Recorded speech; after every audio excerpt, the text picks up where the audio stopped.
Hello, everybody, and welcome to Nerd to the Third Power, your one-stop shop for all things nerdy and awesome. I'm your host and master of ceremonies, Dr. Gonzo. With me, as always, in this epic quest of awesomeness is our resident anime goddess, the Cat. Cat, how you doing? I'm alive. For now. Yeah, there's lately that seems to be a very low bar for you to clear for you to be in a good mood. I've been in pain for like a solid month and a week or so. So yeah, I have an inflamed tendon in my foot. For over a month now. Yeah, you were wearing a very attractive shoe. Yes, dust boot. Which I still have to wear at work every couple of days because again, pain. I still say that we need to cut off your legs and just replace them with tank treads.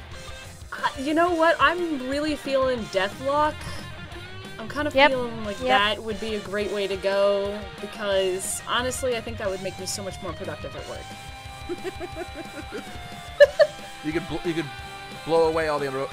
If they can do that for you, then I would like a replacement spine and shoulders, please. We're all just gonna become bionic people. Yeah, it'll be awesome. Hey, I could live with that. Just wrap a road literally, cannon on literally, you could live. That's the only thing that'll allow you to live at this point. Well, it seems we've kind of sort of given away our discussion topic for this week, and that's scientific advances in technology that we didn't think that we would live to see. So yeah, expect that's going to be a lot of fun. So and it kind of appropriate that we're kind of talking about this in 2015, especially concerning this is all the stuff that Back to the Future said that we would have by this point. We don't have. We've got a whole bunch of other shit that's really cool. So I'm on a Back to the Future kick. I finally bought the trilogy on Blu-ray, and it's glorious. But anyway, no, stop singing. If you sing anymore, we have to pay.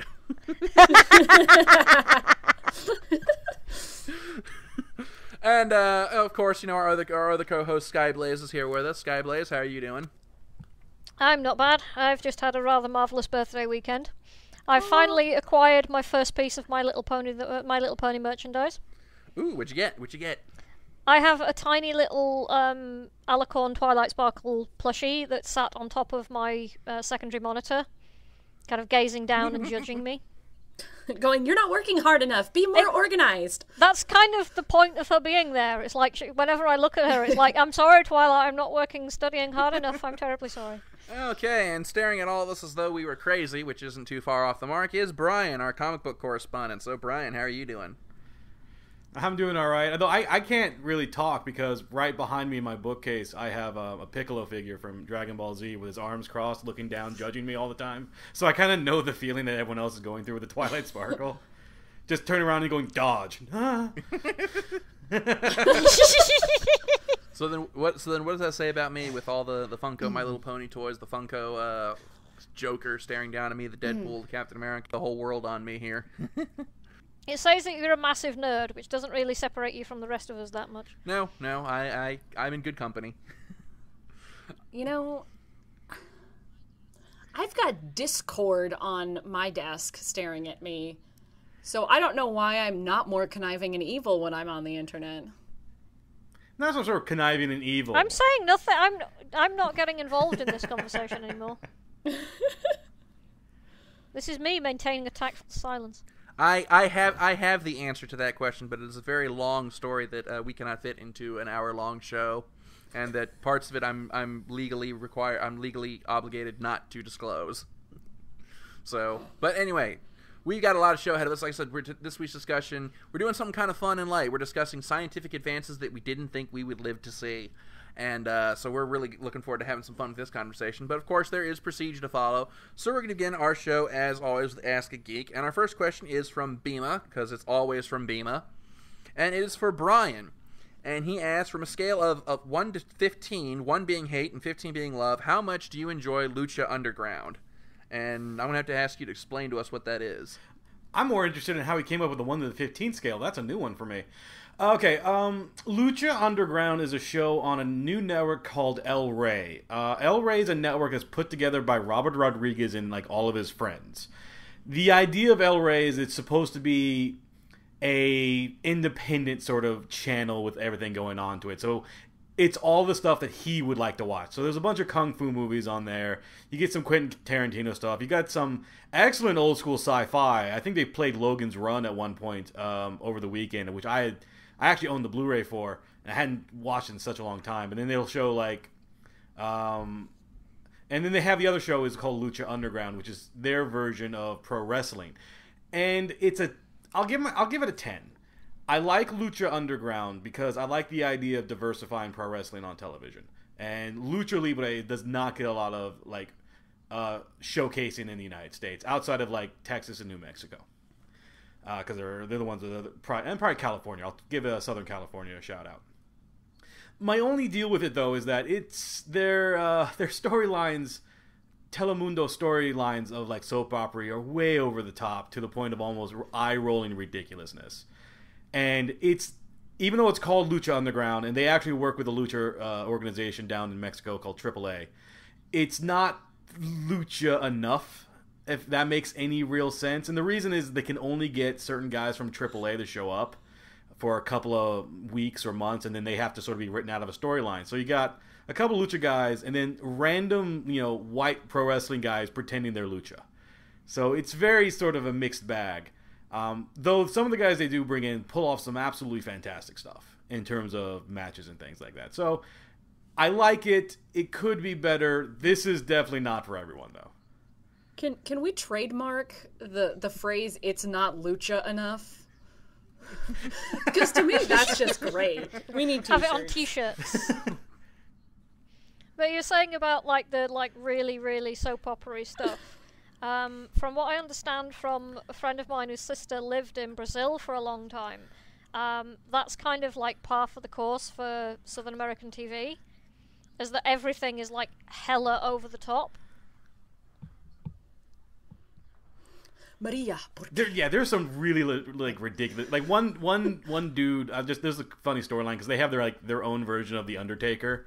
He's Mela Mortis or something like that, and like it's like, oh no, the manager is turning on him. He's taking the stone of power away from him. And I'm just sitting there going, oh, this is cool and all, but holy shit, guys, tone it down. Okay. All right. Next question here is from Sandy, and it is for all of us. What is a piece of geek merchandise that you're slightly embarrassed to admit that you have? So, who do I want to pick on first for this one? Skyblaze. Let's start with you. You seem like you might have a couple of skeletons in your closet, possibly literally. Hold on, let me look at my toy cabinet. Oh God, I don't want to know what kind of toys are in her toy cabinet. Mostly really boring ones. Okay, I do have a copy of Starscream from the second Transformers Michael Bay movie. That's pretty embarrassing. But that's the only reason I have it is because I have a gallery of Starscreams. So he's there to fill the collection. I like the completish attitude. Gallery. I do. I have like 6 of them. I don't know what they are. 1, 2, 3, Between 4, the gallery 5, of the 6, Starscreams 7, and something 8. not being lucha enough. I have 8 Starscreams in that cabinet. What else have I got in here? What's in the other cabinet? Why is that? I've got like 9 sonic screwdrivers. That's not embarrassing. That's impressive. Did you actually take them from the doctors? Or are you doing like a General Grievous? Your screwdriver I'm would be saying a nothing. nice addition to my collection. Okay, that. So if David Tennant ever goes missing, the first place we're looking is in her closet. Once again, I am making no comment on this whatsoever. Oh, okay. I do have a small Beaver Warrior and a small Dark Magician figurine from Yu-Gi-Oh. They're fairly stupid. But not much of the stuff I get is actually embarrassing. I mean, I can't even. Most of the stuff that is actually like not impressive, I left with my parents because it was not really my thing anymore. I do have my Dalek bubble bath. I suppose that's kind of stupid. I'm sorry. I hear Dalek bubble bath, and all I can think of is a Dalek in a bathtub going exfoliate, Exfoliate. I don't think you're the first one to have gone there, and I doubt you'll be the Oh last. yeah, it's a well-traveled road. Kat, what about you? Okay, I think I can top her embarrassing stuff because not through purchasing of my own, but I do have, because somebody gave it to me, some yaoi doujinshi. That Which is like gay / fan Did you get this comics. from Sarah or Aaron? They were given to me by somebody. I was not gonna name names. But yes. I was going to say, I know where those came from. Yeah, well, because it's my friend, who I will not name, who was moving and really wasn't very much into anime and manga as much, and had a bunch of stuff, and was like, here, I'm going to give you all of my collection of stuff I don't feel like taking with me overseas. And I was like, okay, what am I going to do with all this crap? I have it sitting in a box somewhere, but I still have it. Because I wasn't going to throw it away, because why let good art go to waste? But I'll say art, no more. go to waste. Yes, we can infer. Look, nobody has anything Hoshin Engi. It's really hard to find shit for Hoshin Engi. I can't let it go to waste. Okay. And on that slightly distressing note, Brian, what's your answer? I do own the Star Wars Holiday Special. Oh. I hope that George Lucas is not listening to this. I'm pretty sure if he Otherwise- did, one, that'd be amazing. Two, he was like, why? I No, he has publicly expressed a desire to hunt down and destroy every single copy of that. I thought mine was going to take the cake, but it looks like I've got some stiff competition. All right. Okay, to be fair, I was young. I didn't understand what was the whole deal. It was there, and then I got it, and then I watched it, and then I was like, oh, I get it now. Now I own this. Congratulations. Maybe if you're really lucky, you can blackmail George Lucas into buying it off of you. Listen, if you just clear off all of my student debt, it's all yours. I did just think of something that was terribly embarrassing, but I don't own it anymore because it was ritually burned in a fire. Oh god, what was it? Highlander the Source. Ooh. Those who do know of Highlander will know of what I speak and know why it was ceremonially burned. Right. Well, I've got one that I'm gonna throw out. This is probably gonna be the one that like I said, it's the one I thought would take the cake, but I don't know. Brian's giving me a bit of stiff competition here, but I have, God help me, I didn't buy this. In my defense, it was given to me. It was given to me by a friend of mine. So, and when I say what it is, I'm sure Kat will know who it is because he is known to her as well. I have a Haruhi Suzumiya body pillow. And the image is of her in the Playboy Bunny outfit. Oh my gosh. This was given to me at last year. He got it at last year's Katsucon, and he bought it for me as a gag gift. That's an expensive gag gift. I was going to say, Yeah. body pillow's pretty steep. Here's the thing. The story goes further because I medically have to use this thing. Because about a year ago, I started developing back problems. Long story short, fluid likes to collect in my lower spine if I sleep in the wrong position. If I sleep on my belly. So I said, well, said my doctor, well, how can I prevent this from happening? He's like, well, just don't sleep on your belly. Stay on your back or on your side. And if you're worried about rolling over onto your stomach in the middle of the night, do you have something like a pillow or something that might keep you upright? And I was like, yes. By strange coincidence, I do. That's awesome. So I'm probably the only person on this earth who has a Haruhi Suzumiya lover's note that says he has to use. I'm pretty sure that earns me a Weeaboo Trash black belt. Well, no, see, it's if you actually buy it for your own personal use because you wanted it, that makes the eyebrows go, Yeah. Okay. But anyway, now that thoroughly embarrassing story is out the door, let's do one last question here. Thank you for whoever asked that. I don't remember your name already, but that was a great question because I feel like we've all learned something about one another that we can use against one another in the future. Anyway, last question is from James, and it is for Kat specifically. And it is, Kat, as large a dinosaur fan as you are, how difficult is it for you to take the dinosaur designs in Jurassic World seriously, given the paleontological discoveries? God, say that 3 times fast. Paleontological discoveries, paleontological discoveries, paleontological discoveries. Well, fuck you and the horse you rode in on. I didn't ride it on a horse. I rode it on a Pachycephalosaurus. Hey! Double owned. This is actually something that we kind of plan on talking about in a different episode that we've kind of discussed behind the scenes that we want to make into a full discussion. But it's actually still hard to take the truer designs seriously, because if you are like me and raised on Jurassic Park and raised on, like learning about dinosaur software and textbooks and stuff, then, the discoveries that are more recent about what dinosaurs actually looked like are really kind of hard to swallow after everything that we thought we knew. It does sort of call into question the whole, they're going to keep making movies with these, what we now know to be false designs, but it's just sort of the magic of filmmaking. You have to take it with a grain of salt, or a salt mine, because it's dinosaurs, and what do we really know about dinosaurs? Not that much. I tell you, a friend of mine has discovered a way to reduce me to tears pretty quickly by simply looking me in the eye and going, "T-Rex had chicken legs." And then I just start weeping.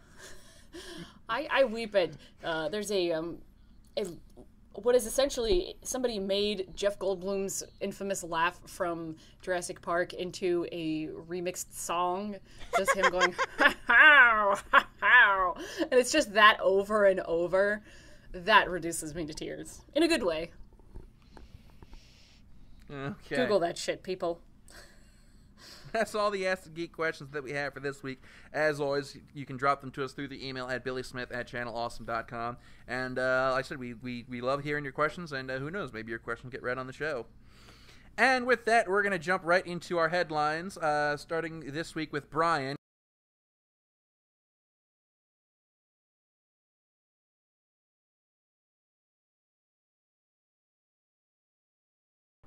Thank you, Dr. Gonzo, and here are this week's multiverse headlines. Though these are more along the lines of the Marvel TV news, and not so Marvel TV, but Marvel Netflix news. The first up is that the AKA Jessica Jones show, it looks like it's getting a title change to just Marvel's Jessica Jones. Originally, the title of the book this is based on was called Alias, but there is another TV show called Alias, so you can't really call this show Alias. They went with the AKA Jessica Jones to sort of go with it, but now they've shortened it even more and added the title of Marvel. So it's Marvel's Jessica Jones. Look for that coming, they say this fall, but it might be a little bit later than that. I could be wrong. In other Marvel Netflix news, it looks like Daredevil Season 2 is already getting itself up and running, and we have a new cast member playing a major character. John Bernthal, best known for playing Shane in the Walking Dead TV series, has been casted as the Punisher. You heard that correctly, the Punisher. Wait, what's that sound? I think that's Dr. Gonzo squeeing in the background. But that's all the major news I have going for right now. Marvel in publishing news is starting to slowly leak out some of its Secret War stuff, at least post-Secret War. Looks like Brian Michael Bendis will be taking over the new Invincible Iron Man series that will be relaunching after the Secret Wars. When exactly? Well, we're not too sure just yet. It looks like Secret Wars, the main series, is being delayed slightly. This is causing a major ripple and delaying a lot of the miniseries and ties-ins that go along with it. So well, I really that's don't all the have news a in the good multiverse. date when these now series hand it off to do Kat for some begin. anime news. Take it Hopefully away, that'll be Kat. corrected upon and I can update you guys all when it happens. Thanks, Brian. Actor Koizumi Hiroshi passed away May 31st due to pneumonia. He was best known for his recurring roles as Dr. Chujo Shinichi and Professor Miyota in Toho's Godzilla and related monster films. He also starred as Tsukioka Shuichi in the 1955 Godzilla Raids Again film. He was 88. Hollywood Reporter is reporting that writer Marco Ramirez has been hired to pen a new screenplay for the live-action adaptation of Akira. The seemingly doomed project that Warner Brothers has been trying to get off the ground since 2008 will now try its luck with Ramirez, whose credits include Sons of Anarchy, Orange is the New Black, Da Vinci's Demons, and now is a showrunner of the second season of Daredevil. Whether a new script will help with the issues that have plagued the project in the past, mostly involving a large budget projection, is anyone's guess. Viz Media has announced their June lineup for Neon Alley. Mega Man Star Force Season 1, dubbed episodes 1 through 13, are now available for streaming. Season 3, dubbed episodes 144 through 156 of Naruto are also now up. New dubbed episodes of Naruto Shippuden are available every Saturday starting this week with episode 297, and new subbed episodes are simulcasted every Thursday. Ultimate Anime Classic Ranma 1/2 also continues this month with Season 2, episodes 22 through 46 streaming dubbed. Viz also announced that they will be digitally releasing several old Tokyopop titles, including Ion, whose first volume will launch June 30th, Metamo Kiss on June 23rd, and Welcome to the NHK, slated for June 16th. To the morbid joy of many, they will also release printed volumes of Ishida Su's Tokyo Ghoul manga. Those will hit shelves June 16th, retail for $12.99, with future volumes releasing on a bi-monthly basis. Speaking of home releases, Warner Bros. Home Entertainment is now taking pre-orders for JoJo's Bizarre Adventure: The Complete First Season, which includes the Phantom Blood and Battle Tendency arcs. You can pre-order your copy of 26 episodes of glorious posing on rightstuff.com for $39.99. The series will hit shelves July 28th. And finally, here's a quick reminder for all of you Vampire Hunter D Bloodlust fans planning on picking up Discotek Media's upcoming DVD and or Blu-ray release. The film will only include the English audio. Discotek clarified on their Facebook page that the Japanese licensor will not allow the Japanese language track to be released outside of Japan. This is kind of a rare situation, but anyone who's thinking about purchasing the title when it releases in September should be aware of what they're getting. And that's all I've got going on in the anime and manga world. Over to you, Dr. Gonzo. And that's all the headlines that we have for this week. We're going to take a quick musical break. When we come back, scientific advances that we didn't think we'd live to see. We don't quite have hoverboards yet, but you know what? We got a lot of other cool shit too. So yeah, we're gonna have a lot of fun with that. So stay tuned. We got a lot of fun stuff ahead.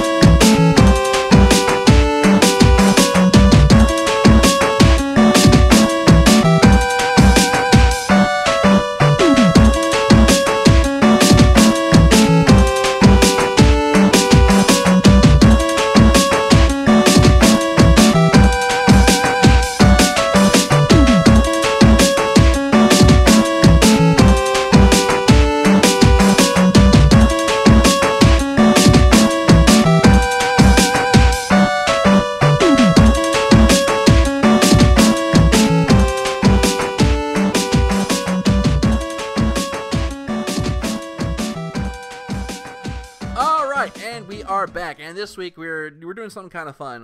We kind of talked many episodes ago about sort of the ethical implications of some of the technology and the cybernetics that are coming out, and it kind of occurred to us a few weeks ago that, you know, we never thought we'd live to see the day where cybernetic limbs would be a thing, and now, you know, you hear all these stories about, oh, you know, this kid got an Iron Man cybernetic arm that was made in a 3D printer, and it's like, you know, wow, what a time to be alive. This is truly the future. You know, we don't have hoverboards or flying cars yet, but, you know, we got a whole bunch of other really cool shit that we never even conceived of 20 years ago.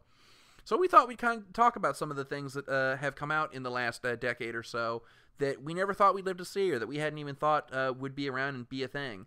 So I've kind of let my big one out of the bag, and that's 3D printers.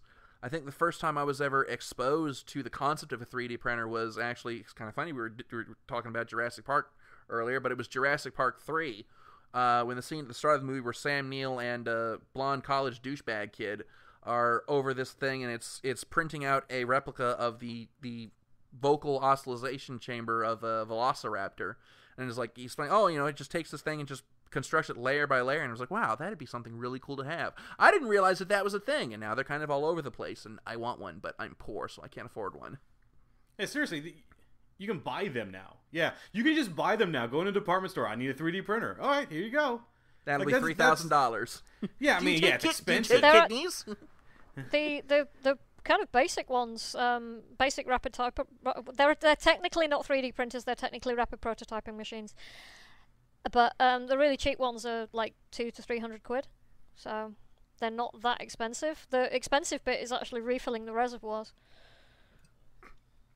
Kind of like actual printers in that way. Yeah, basically, it's their version of toner. But only it's a kind of heat sensitive plastic.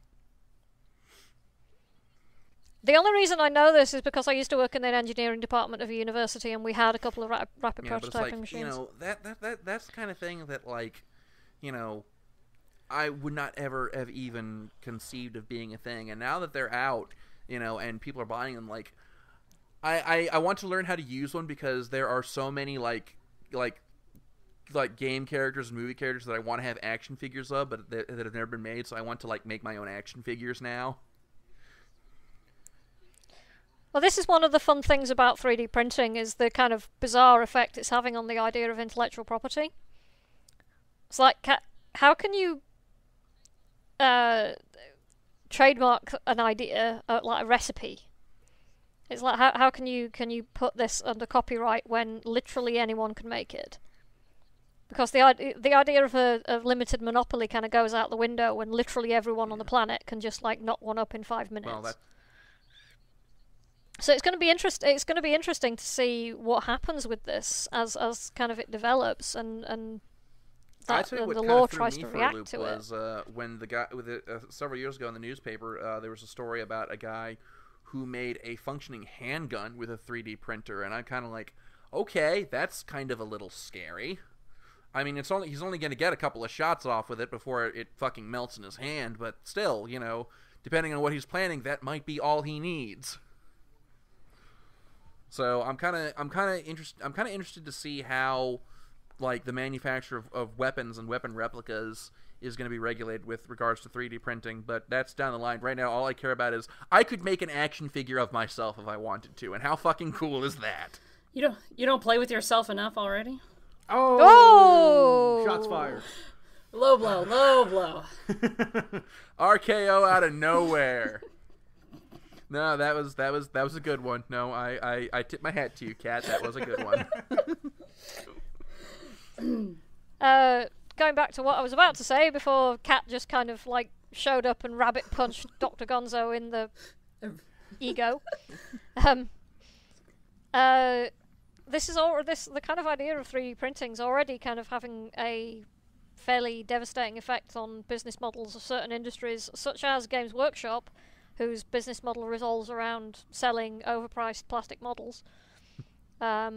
When some asshole in their basement can kind of create 1 billion of them for a fraction of the price, guess what's going to happen? Well, I guess that explains why their publishing arm has been moving at a lightning pace over the last couple of years. Yeah, but it's not moving fast enough, and they're not adapting quite quickly enough to save them in the impression that I get. But we're getting off topic. Well, while we're on that subject, when's the next Gaunt's Ghost book coming out, you sons of bitches? Well, now they just delayed it 3 months, just because you asked. Just to spite you. Yep. Because you didn't ask nicely. Right. Skyblaze, what's something that you didn't think you'd live to see? Virtual reality overlays. So, actual kind of heads-up display type business that you can get with the phone now. There's I forget what the game's called, but you get these you can get this game on your phone that, depending on where you are, it will show you kind of little, like geocaches? Yeah, my stepbrother does that. Yeah, like virtual geocaches that you can kind of attach these little virtual things to and try and crack it.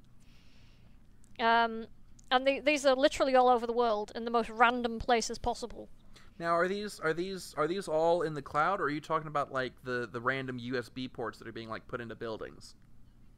No, these are in the cloud, as far as I'm aware. But Okay. yeah, it's stuff like that where you can just like look through your phone camera at a place and see like a whole bunch of stuff laying on top of it.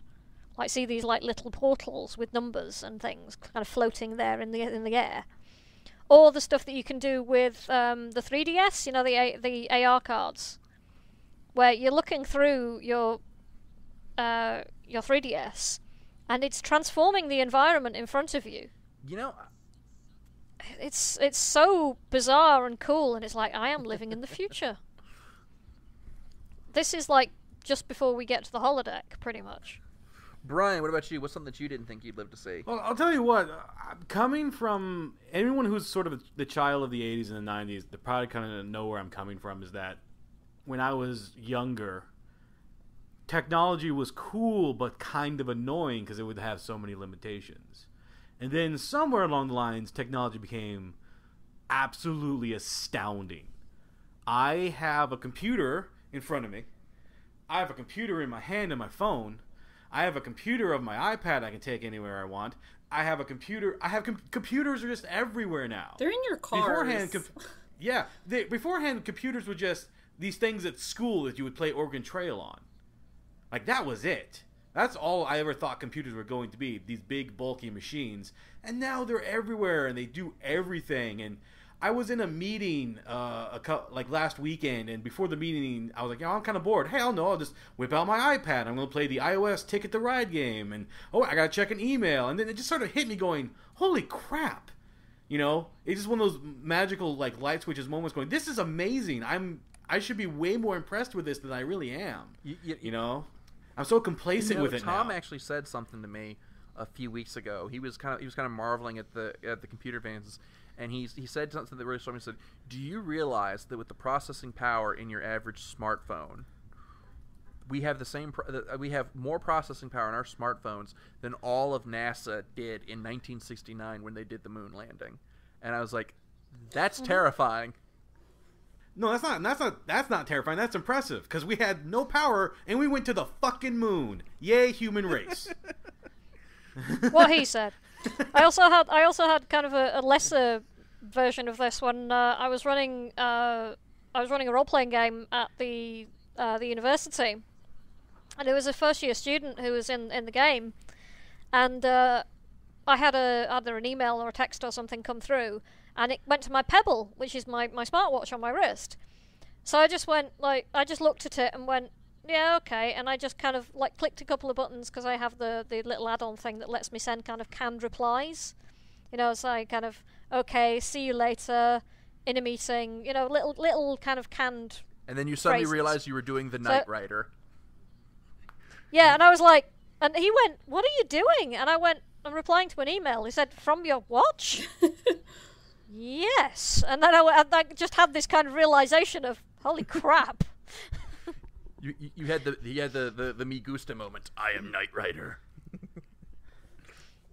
Like, yes.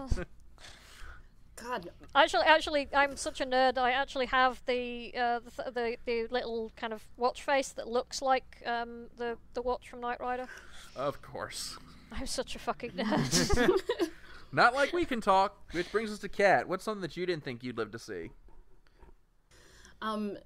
This probably isn't as fun and exciting as what you guys have been saying, but since I've been going to a doctor and a physical therapist, and I had to get an MRI and all of this other stuff, it occurs to me that I never thought I'd live to see the day where I could go to a doctor's office and not have to fill out a shit ton of forms, because I've already filled it all out online.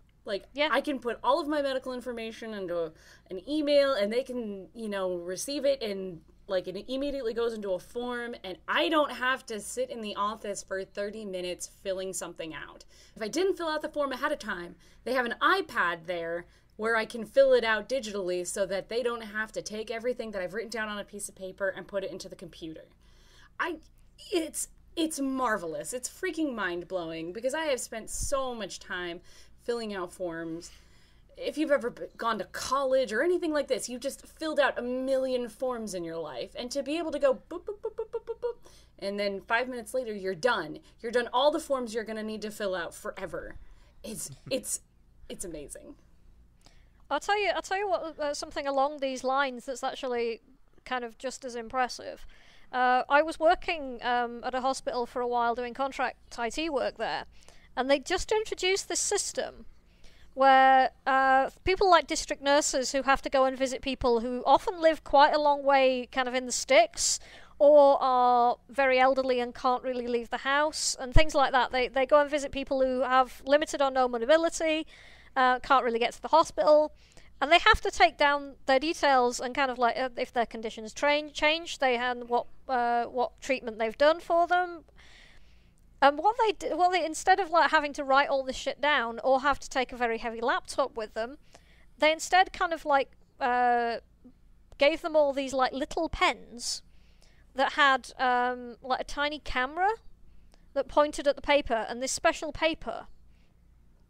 And they would write on the forms, and the little camera on the special paper would, because of the paper had like tiny little grid section on it, and it would know where you were writing, and kind of like, and would record all of this data on the pen. And then you would take it back to, and then at the end of the day, you would take it back to your office, you would plug it into your computer, and then it would just like produce a like a PDF document of all the forms you just filled in, and automatically upload it to your patient's file. You just plugged that shit in. You didn't have to retype it. You didn't have to like do anything. You would just plug it into the USB port and bang, there it is. And I was like, that is the best thing. So yeah, people living a million miles away from anywhere who, you know, can't get on the internet, doesn't matter. Your stuff's still digital. I'm still kind of hung up on this whole idea of cybernetic limb. How long before this kind of thing becomes like a fashion trend?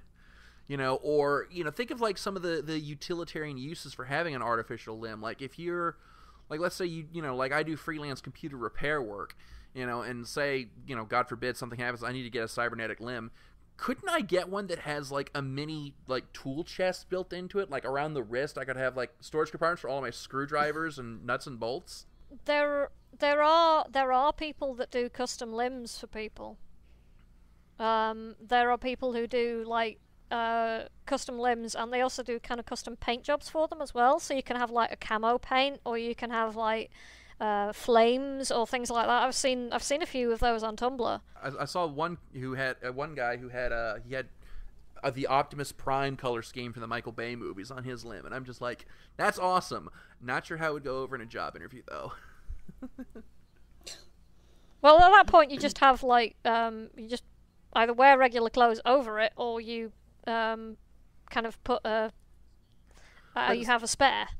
I have several. I have like my going out one, and I have my wedding one, and I have my formal attire one. And I have the one that I wear when I need to slap a bitch. Because if these things are 3D printed and they're kind of trivial to produce and like don't even cost that much money, how is this a problem? You have a wardrobe full of the damn things. Go ahead. Why not? These advances seem to have come out of nowhere. Because, like, you know, you wind the clock back about 15 years. You know, if you lost a limb, if you lost a hand, you were stuck with, like, a hook with maybe, like, a rubber band on it or something. Or, you know, you might get, like, a prosthetic leg that was just there for, like, appearances. It didn't actually, like, you know, really function all that well as a regular leg. Or, you know, it functioned on a series of weights and pulleys or something. But now we're seeing people getting cybernetic limbs that work just as well as regular limbs and are controlled through nerve impulses. And it's like, when did this happen? How did this happen? How did we make this discovery? I never thought that we would see this day.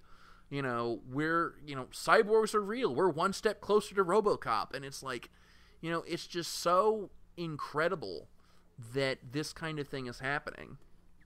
And well, some of it was like just waiting for the technology to catch up. Things like responding to nerve impulses and stuff. They kind of like they knew what nerve impulses were generated from where and what they did. It's just that they didn't have any instrument sensitive enough to respond to them. And it's only since the technology has become sensitive enough to pick up those signals. I mean, people use them for like trivial shit like those little ears that move about, you know, the little cat ears that move. Nekomimi. Yeah, those ones that are adorable, by the way. But yeah, people can use them for like trivial stuff like this, because once the technology is discovered and perfected, the price descends so terrifyingly rapidly, because a lot of electronics is actually like stupidly cheap to make. We're talking about silicon, which is so abundant on this planet you would not believe it, and things like solder and copper. Do you know how much copper there is on this planet? Tons! Tons and tons and tons and tons and tons. We are not in danger of running out of copper, is what I'm telling you here. So that's not really a problem. And, you know, plastic's easily recyclable. Everybody kind of talks about, like, oh, if we run out of oil, we'll run out of plastics. Bullshit. There's other ways of generating plastic. So when the technology to create these things is perfected, the price becomes a trivial concern. Then you kind of see these things suddenly kind of splurge out into the real world.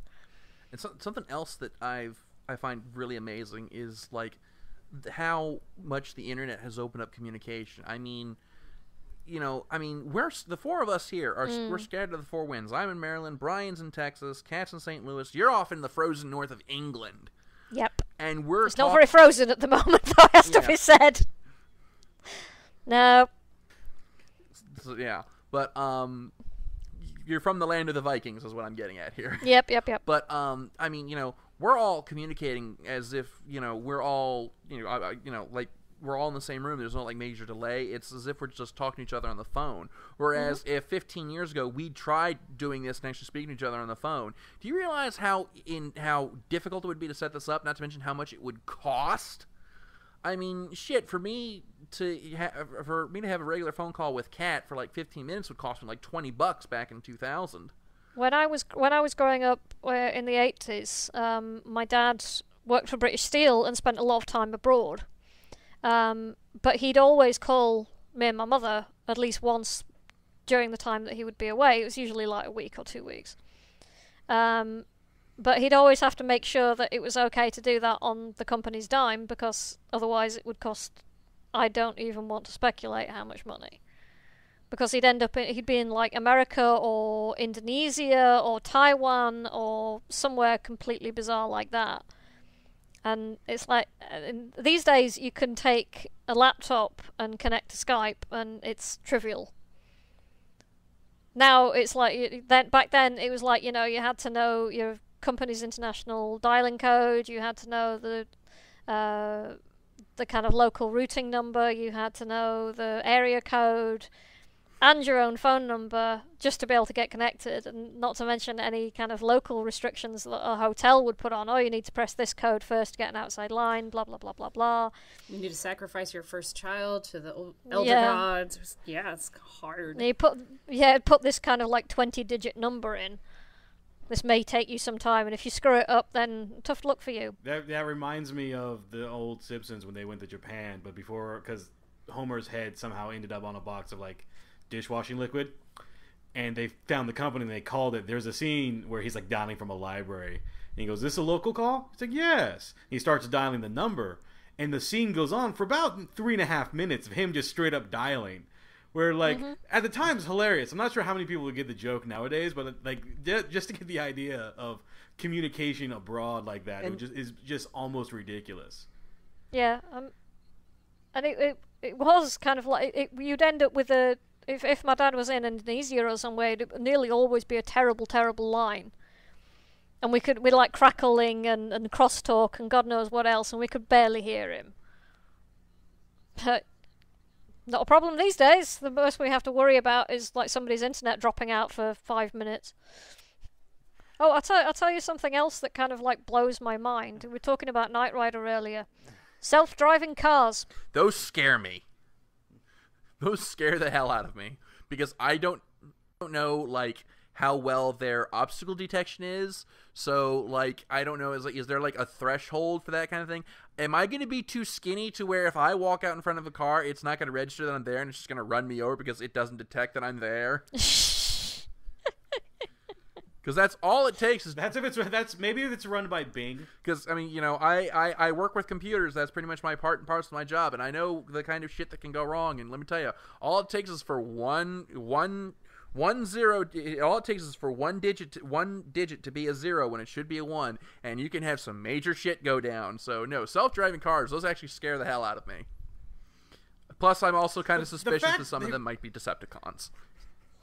Well, no, it's the Stunticons.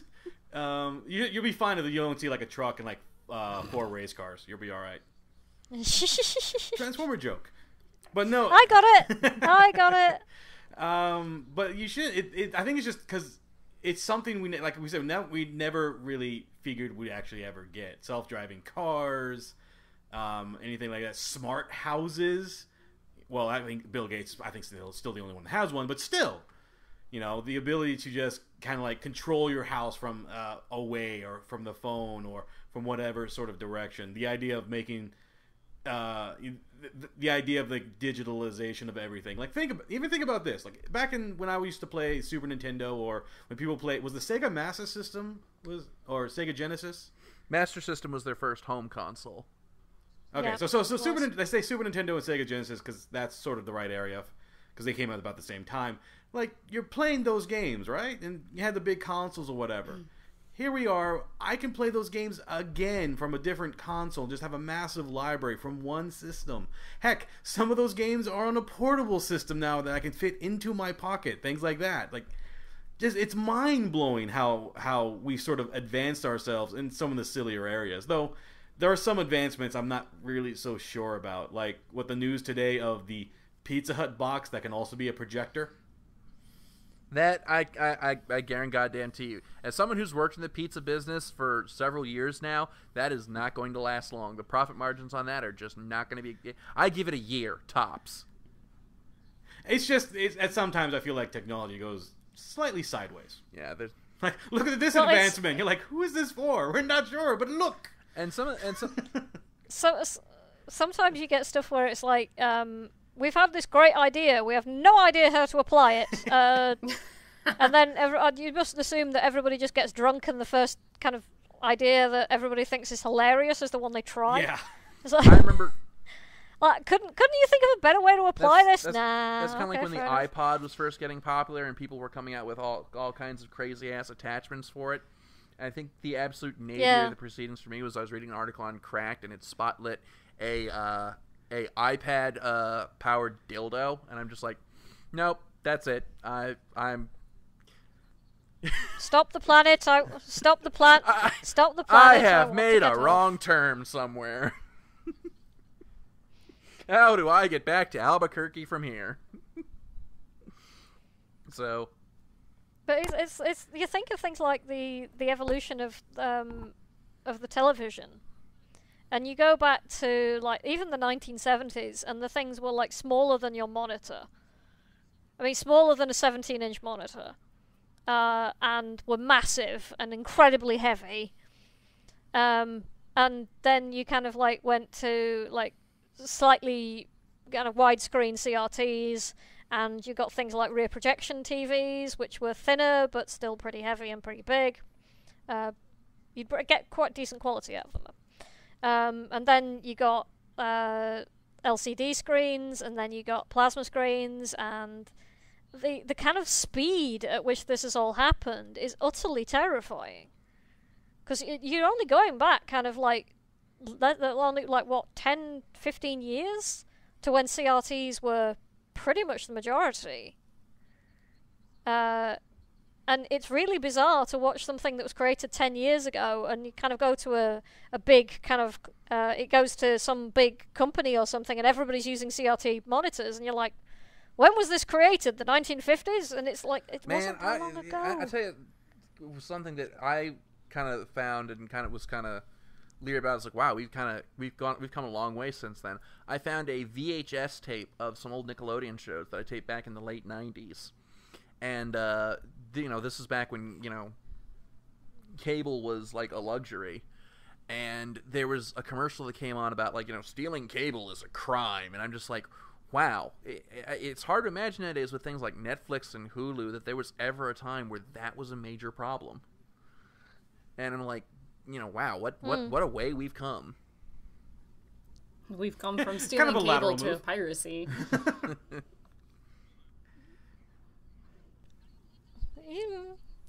But it does weird things to you, because I was in a I think you call them Goodwill stores, a charity shop, where they had a bunch of CRT TVs, or they might have been monitors, but they were all playing like the same channel, but they were all like, because they were all different models and makes and models, they all had slightly different refresh rates.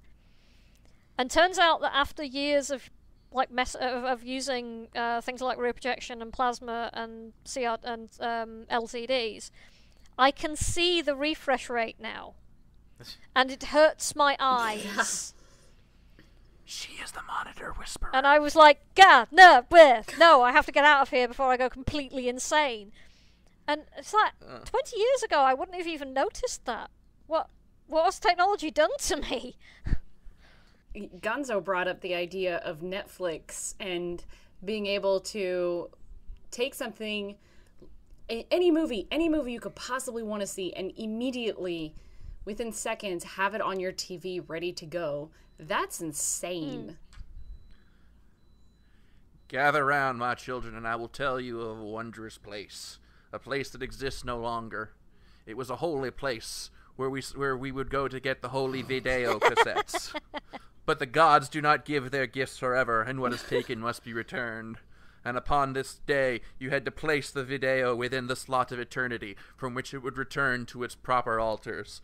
And if you did not perform the ritual of rewind, the gods would be most displeased, and chaos and famine would fall upon the land. I also had speaking of this sort of thing, I was at a role-playing competition several years ago, and most of the guys in the contest it's the student role-playing nationals, and there's this bit where we're all in the game, and some of the people are students, so various ages, from my age, and I'm ancient, to like brand new students who are like 18. And in this particular scenario, we kind of got up to this like area where there's these kind of cartridges in this machine. And so a couple of us, the first thing we did is kind of like, the cartridges aren't for this machine, the machine isn't working. So for a couple of us, the first thing we did is kind of take out the cartridges and blow on them and put them back in. At which point the GM burst out laughing, and like two of the really young guys in the game kind of going, "What? Why is this funny?" It's like, "Did you never have a Mega Drive? You guys call it a Genesis?" And they were like, "No. My first console was a PlayStation." And we were like, "Oh Jesus."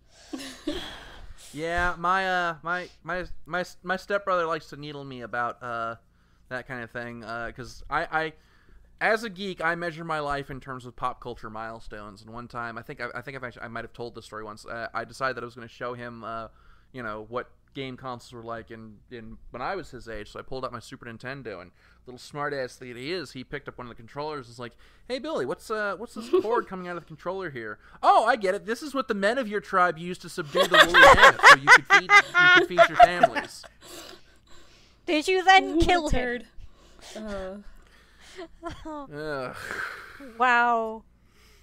Yeah, and then I of course showed him the first Pokemon. I was like, "Wow, only 150. Wow, you must have caught them all. It must have been pretty easy to catch them all." And I was like, "Oh, my child, you have no idea. Oh, sweet summer child, you know not of what you speak." Is still a mighty elusive foe. Long have I hunted him. Long has he eluded me. So one of the things that it's so Star Trek-y, I never really thought it would ever really happen, is like projection keyboards, where you just have like a little machine that spits out a laser, and then you just sort of like onto your table or something, and then you can just type onto that, and it inputs it as actual text. I know, those things are so cool. Oh, speaking of Star Trek, I got another one for you that I actually had personal experience with recently. Needleless injections. Oh, yeah. That's how I had my apartment, and I had to get a rabies series. Well, the first set of shots where they gave me 9 of the fucking things were all needles, but all the visits after that where I got the follow-up injections, all needleless, and I was like, wow, Yep. Really? Like How does that work? I don't know. It's compressed air. But it's like they put the thing on my arm, held it there for a couple seconds. Okay, injection is done, and I'm just like, are you a wizard? Is this magic? Did you used to work at Hogwarts? Do you have Skelegro? Diabetics and people who have to take regular injections have had this option for a long time. They're more expensive, but in the UK that's less of an issue because NHS. So a number of people I know who've had to take kind of intravenous insulin and things like that have these things. They function on. They make a little hiss noise, and they basically work with compressed air. And you realize how much of the stuff that we just think is commonplace would be like CIA level spy shit back in the 60s and 70s. I'm looking now as we speak at a listing for a watch that has a built-in 1080p HD camera and microphone built in that can record 3 hours of footage. And I'm a fucking cybersecurity student, so you know I'm gonna be this is right up my alley, and I'm gonna buy this. But it's like, I mean, this is the kind of thing you'd see in like a James Bond film, and I can go to Think Geek and just buy it for $200. And I'm just like, God, this is the future. Well, I had a moment like a few years ago where I was rewatching some Star Trek Next Generation, and like watching them like with the pads, and I was like, I remember thinking several years ago when I was a kid, when I was watching Next Gen for the first time back in the early 90s, when they were messing about with these things like, oh, writing stuff on it. It's like, there isn't a keyboard on there. How the hell are they even doing that? Touchscreen is amazing. It didn't even occur to me back then because I'd never seen a bloody touchscreen before, or the ones I had like barely worked. So it seems obvious now. I was like rewatching, going, well, duh, of course it's got an on-screen keyboard that you can like just like dismiss and make it do other things because that's how a phone works. But that never even occurred to kind of like 8-year-old me. Because I'd never seen one. This concept had never even entered my brain. Well, we could bang on about this for several hours, and if we didn't stop ourselves, we probably would. But that is about all the time that we have for this week. And we're actually going to be, in a few weeks, we're going to be doing kind of a follow-up on this, which is going to be the exact opposite trope, which is scientific advances that have kind of ruined our enjoyment of some things, like the question we had earlier about Jurassic World and dinosaur discoveries. So that's going to be an interesting counterpoint to this discussion. But that's going to be that's all the time that we have for this week. Thank you guys for tuning in. Tune in next week. We're going to be discussing Jurassic World, which will probably amount to 2 hours of Kat just squealing like a fangirl, and then before she finally runs out of breath and passes out, and the rest of us have it. So that's going to be fun. And then, we'll see you next week for Jurassic World. Thank you guys for tuning in. I'm Dr. Gonzo. I'm the Cat. I'm Skyblaze. And I'm Brian. All right, we'll see you next week. Taka, play us out.